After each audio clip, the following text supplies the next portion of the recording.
आज की डिबेट में रूबिका लियाकत ने हरे कुर्ते को लताड़ा और उसकी तोते उड़ा दिए। टोंटी चोर पार्टी का हरा कुर्ता हमेशा हरा कुर्ता पहन के रहता है। इसको आज रूबिका लियाकत ने सिखाया सबक। अभी मजा आएगा ना भिड़ो। बोल लो। हाँ तो आप भाईजान से इजाजत ले लीजिए, बोल लीजिए, मुझे तो कोई दिक्कत नहीं है। वही रुकना नहीं चाह रहे हैं। सवाल ये है कि अंसार रजा पे तो डिबेट है नहीं। जब आप उनकी पीएचडी करने लगी, डिबेट तो वक्त बोर्ड पे थी, आप लोग करने लगे अंसार रजा पे डिबेट। ये है मानसिकता। आप सोचिए, आप क्यों इसमें ये है आपका समय, इतना इम्पोर्टेंट समय राष्ट्रीय चैनल पे हम डिबेट कर रहे हैं। अंसार रजा का फाउंडेशन कहाँ है, रजिस्टर है, अकाउंट है, नहीं है तो अलग से इसका प्रोग्राम कर लेते ना रुका जी, अलग से प्रोग्राम कर लेते। आप अंसार रजा की अगर चलिए आप वक्त पर बात कीजिए, कीजिए वक्त पर बात कीजिए। अभी आप ये है ना, ये पहुंचेंगे इधर उधर। चलिए वक्त पर बात करें राष्ट्रीय चैनल। चलिए कीजिए वक्त पर बात। अब मैं बोल लूं अपनी बात। हाँ, देखिए सवाल ये सीरियस सवाल ये है कि भारतीय जनता पार्टी को जब ये लगने लगता है कि उसके पास मुद्दों की कमी हो गई है, उसको लगता है कि हम समाज के अंदर में हम किस चेहरे से जाए लोगों के समाज में बोलने के लिए, तो ये खबरें निकालती है। अब खबरें क्या लेंगे भाई, वर्क बोर्ड जब बिल आया तो आपने जेपीसी बनाई, जेपीसी में आपने विपक्ष के नेताओं को रखा। तो नेता जब नेता होते हैं, विपक्ष के मेंबरान होते हैं, वो अपनी आपको राय देते हैं। आपने राय मानी नहीं, तो राय नहीं मानने की तो आपकी आदत है, कोई आप पहली बार तो है नहीं।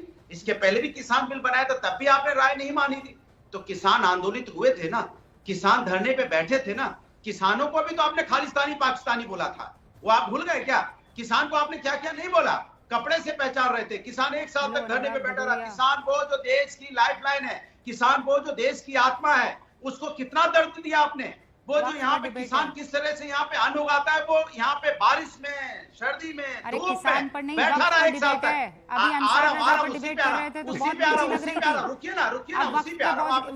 इतने देर अरे बोल रहा हूँ रूबिका जी, आप आलू काहे उगा रहे हैं, बहुत जल्दी दर्द हो, आलू काहे उगा रहे हैं, जैसे पर बात कीजिए ना। खोलते हुए वैसे रूबिका जी परेशान हो जाती है। अरे वक्त पर बात करो ना, अभी आप ही को उस चीज की का दुख था। बात कर रहा हूँ मैं, अपनी बात कहने दीजिए मुझे। मैं बहुत देर बाद आपने मौका दिया, अगर एजेंडा चला तो टॉपिक पे बोलिए आजाद। जिंदाबाद बोलना। ये भगवान क्या जुल्म है। देखिए सवाल ये है कि जिस तरह से भारतीय जनता पार्टी रिवाइंड होके प्ले हो रहा है, किसी की बात नहीं मानती है। ये हालत ये है, ये बदतमीज आदमी हंसता बैठ के वहां पे तुम्हारे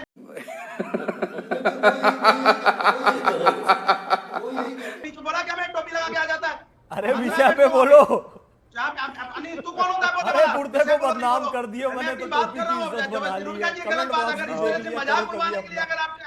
अनुराग भाई एक तो आप जानते हैं, अनुराग भाई एक सेकंड, मैं ना सब चीज बर्दाश्त करती हूँ। अनुराग भाई सुन लीजिए, अनुराग भाई एक सेकंड, अनुराग जी रुकिए, फिर वापस वही वाला। अभी तो रील वायरल हो रही थी एक, मैं नहीं चाहती हूँ दोबारा, ठीक है। अब अनुराग भाई मेरे शो के साथ जिसे मैं आप सबका अपना शो कहती हूँ, इसकी एक खूबसूरती ये है, रुकिए, कि कोई किसी के ऊपर पर्सनल अटैक नहीं करता है। एक सीमा के बाद मैं उसे रोक देती हूँ। आपने पहले अंसार रजा आपको दुखी कर गए कि हम उन पर डिबेट क्यों कर रहे थे, अब फैज खान की टोपी आपको चुभ गई। तो कुल मिलाकर आपको मियाँ भाइयों से, मुसलमानों से मोहब्बत तो नहीं है, आप इनको कमतर और निचला ही समझते हैं, है ना? सिर्फ आपकी बात से। अरे तो हंस रहा है तो क्या दिक्कत है भाई? कितनी दफा आप भी हंसे हैं, हंसने में क्या दिक्कत है? अरे एक्साइटमेंट मतलब क्या? कहाँ बैठा हूँ, किससे बात कर रहा हूँ, क्या बात कर रहा हूँ, समझ में नहीं। कंट्रोल उदय। नहीं तो अरे हंसने में क्या दिक्कत है? ना उनके बीच में मैंने टोका। अब फैज भाई आप नहीं टोकेंगे, नहीं आप नहीं टोकेंगे, हंसेंगे भी नहीं, उनको दुख होता है, आप हंसेंगे नहीं। लोगों का मजाक उड़ाने के लिए अरे मजाक नहीं उड़ा रहे, वो आपकी बातों पर हंस रहे हैं कि आप बार बार एक ही चीज बोल रहे हैं। आपकी बात उनको हास्यास्पद लगी है, जिसको आप डिबेट में बैठाते हो। मारो हमको जिंदा मत छोड़ो सालो।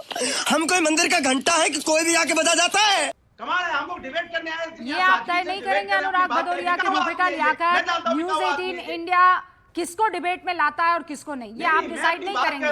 ये पुराना टाइम था जब 2 BHK में आप लोग डिसाइड कर लेते थे, है ना?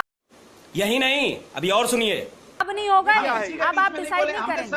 अब मैं दोबारा ट्रैक पर ला रही हूँ डिबेट को, शांत हो जाइए, ठीक है, यही कोई बात हुई? आप अब मजाक अपने उड़ाने अपने के लिए बुलाते कुर्ते के विपक्ष कॉलर को तो ठीक आप मजाक कीजिए उड़ाने के लिए और बिस्मिल्लाह ये कीजिए इन दोबारा, लोगों को लेके आ जाते हो, जय आप श्री कहाँ राम से कीजिए आते दोबारा, श्री गणेश कीजिए दोबारा। All right, over to you Anurag Bhadauria. देखिए सवाल यह है कि इस देश के अंदर में जब भी कानून बनता है पार्लियामेंट के अंदर, किसान बिल बना, विपक्ष की का आपने राय नहीं ली, वक्फ बोर्ड का बिल लेके आए, आपने विपक्ष की राय नहीं ली।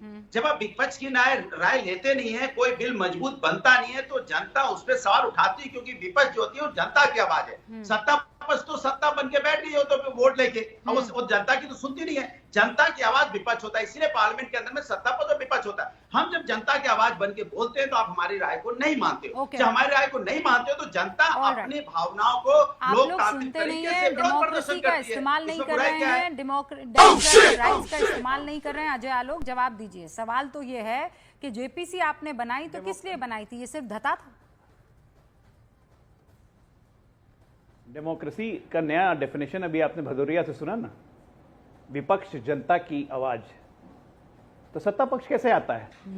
अल्लाह भेज देते हैं कि प्रभु राम श्री राम भेज देते हैं। मजा नहीं आ रहा है।